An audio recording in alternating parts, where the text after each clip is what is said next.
सीकर जिले के श्री माधोपुर इलाके के अजीतगढ़ पंचायत समिति के सीपुर गांव में 4 लोगों की मौत के मामले में 7 घंटे बाद गतिरोध समाप्त हुआ। जयपुर के हरमाड़ा इलाके में हुए दर्दनाक सड़क हादसे ने अजीतगढ़ थाना क्षेत्र के सीपुर गांव में गहरा मातम फैला दिया है।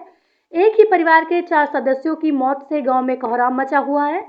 3 दिन पहले इस हादसे में दशरथ बुनकर, महेंद्र बुनकर और 5 वर्षीय मासूम भानु की मौके पर ही मौत हो गई थी, जबकि गंभीर रूप से घायल 19 वर्षीय वर्षा ने आज अल्प सुबह इलाज के दौरान दम तोड़ दिया। सुबह जैसे ही वर्षा का शव गांव पहुंचा, माहौल बेहद भावुक और तनावपूर्ण हो गया। परिजनों का रो रो कर बुरा हाल था। दुख और गुस्से से भरे ग्रामीणों ने अजीतगढ़ शाहपुरा स्टेट हाईवे पर जाम लगा दिया। एम्बुलेंस में शव रखकर महिलाएं और पुरुष सड़क पर धरने पर बैठ गए। देखते ही देखते दोनों और वाहनों की लंबी कतारें लग गई और यातायात ठप हो गया। ग्रामीणों ने प्रशासन के खिलाफ नारेबाजी करते हुए मृतक परिवार को 50-50 लाख रुपए मुआवजा, संविदा पर नौकरी और 2-2 आवासीय भूखंड देने की मांग रखी। मौके पर डिप्टी एसपी उमेश गुप्ता, तहसीलदार जगदीश प्रसाद बैरवा, शाहपुरा विधायक मनीष यादव और प्रधान शंकर लाल यादव पहुंचे और परिजनों से बातचीत की। शुरू में 2 बार की वार्ता विफल रही, लेकिन 5 घंटे बाद बनी 11 सदस्यीय कमेटी के साथ वार्ता के बाद गतिरोध टूटा। करीब 7 घंटे तक चले इस विरोध प्रदर्शन के बाद प्रशासन और परिजनों के बीच सहमति बन गई। प्रशासन ने अधिकतम मुआवजा, 2 आवासीय प्लाट और 2 परिजनों को संविदा पर नौकरी देने का भरोसा दिलाया। इसके बाद ग्रामीणों ने सड़क से जाम हटाया। पूरे गांव में सन्नाटा पसरा है, हर आंख नम है।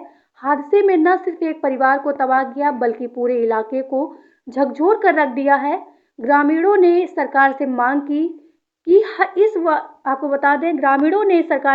की है कि इस तरह के हादसों पर रोक लगाने के लिए सख्त कदम उठाए जाए, ताकि भविष्य में कोई और परिवार ऐसी त्रासदी का शिकार न बने। जयपुर में हुए सड़क दुर्घटना में सीपुर गांव के 4 मृतक परिवारों को मुआवजा दिलाने के लिए चल रहे धरना प्रदर्शन में प्रदर्शनकारियों के साथ मृतक के आश्रितों को संविदा पर नौकरी दिलवाने, ग्राम पंचायत की आबादी भूमि में भूखंड आवंटित करवाने व ज़्यादा से ज़्यादा सरकारी मदद दिलाने एवं विभिन्न सरकारी योजनाओं से लाभान्वित करने को लेकर सहमति बनी। सहमति के बाद शांतिपूर्वक चल रहे धरने को अब समाप्त कर दिया गया है। जैसा उनकी ने कहा कि प्रशासन बिल्कुल संवेदनशील नहीं है, इसे लेकर हो रहा है। तो मैं आपको बता दूं कि घटना के बाद मैं लगातार तहसीलदार जी के टच में हूँ। तहसीलदार जयपुर के कामठी हॉस्पिटल में मैं जाके आया हूँ। पटवारी जी निरंतर टच में है परिवार के साथ। आप पूछ लीजिए, डेली पटवारी जी जा रहे हैं।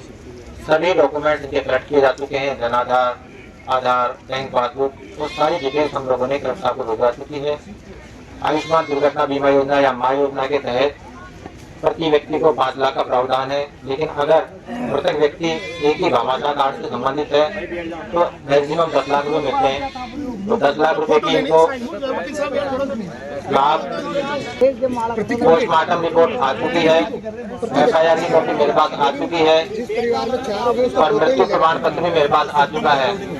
इसमें भामाशाह कार्ड में से उनके नाम डिलीशन होगा और उसके बाद उसका भुगतान कर दिया जाएगा। और जो नॉमिनी है, जो उनकी पत्नी है, इनके नाम की बैंक डिटेल्स ले जाकर उसको ऐड करवा के उसका भुगतान कर दिया जाएगा। तो उसमें 10 लाख रुपए का प्रोविजन है, तो परिवार को 10 लाख रुपए मिलेंगे।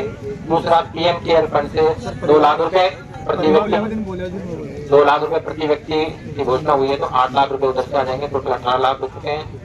तीसरा, CM रिलीफ फंड से भी इनकी फाइल चल चुकी है, उसका अप्रूवल हुआ नहीं है। उसमें जो भी घोषणा होगी, CM साहब 2 लाख करें, 5 लाख करें, 10 लाख करें, वो पूरे जो 16 लोग हताहत हैं उनके परिवारों को सबको मिलेगी। एक समान राशि होगी, तो वहाँ से भी मदद आ जाएगी। 18 लाख प्लस जो भी वो घोषणा होगी CM रिलीफ फंड से, वो भी इसके साथ ऐड हो जाएगी।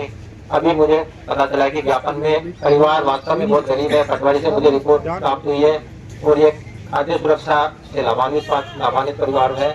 हमें इन्हें मदद की बहुत जरूरत है। तो ये चाहते हैं कि परिवार की दोनों महिलाओं को या कम से कम 2 व्यक्तियों को संविदा पे नौकरी मिले, सरकारी नौकरी मिले।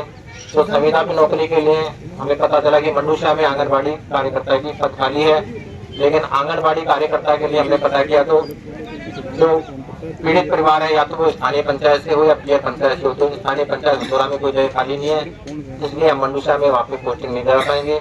दूसरा, आशा कार्यकर्ता के लिए भी हमने बात की, तो आशा कार्यकर्ता के लिए कम से कम ग्रेजुएट होना आवश्यक है, तो आशा कार्यकर्ता के लिए भी ये पात्र नहीं है, क्योंकि मुझे पता चला 10वीं 12वीं पास की है महिलाएं, तो इसके लिए हम दूसरी जगह तलाश रहे हैं, राजीव के हमें या कहीं अन्य जगह, क्योंकि महिलाओं को हम अन्य कहीं जगह तो महिलाओं के साथ कई चीजें में वहाँ मकान का पता।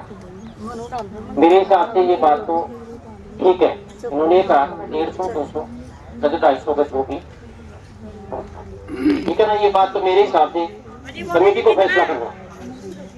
दूसरी बात, संविदा पे नौकरी अभी प्रधान जी बताएंगे कहाँ देंगे कहाँ नहीं देंगे, कि उन्होंने कहा कि जो जिन मांगों पे सहमति बनेगी वो हमें लिख के दे देंगे, उसी पे जो अपन ज्ञापन देंगे रिसिप्ट देंगे, उस पे लिख देंगे कि 1 2 3 मांग पे हमारी सहमति बनी।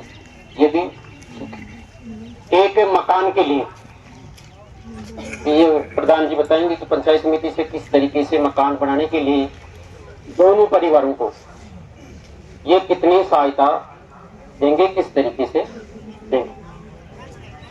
रही मुआवजे की बात, मेरे हिसाब से उन्होंने जो बताया है कि शायद बताया कि 30 से 35 लाख रुपया पर उनकी बात करता है, राजहाली नहीं करिए, इसलिए वो प्रधान जी से निवेदन है, तो देखो जब बात हो ना बत्ती कहनी चाहिए। सभी दर्शकों को नमस्कार, आदाब। आप देख रहे हैं जनमानस शेखावाटी न्यूज।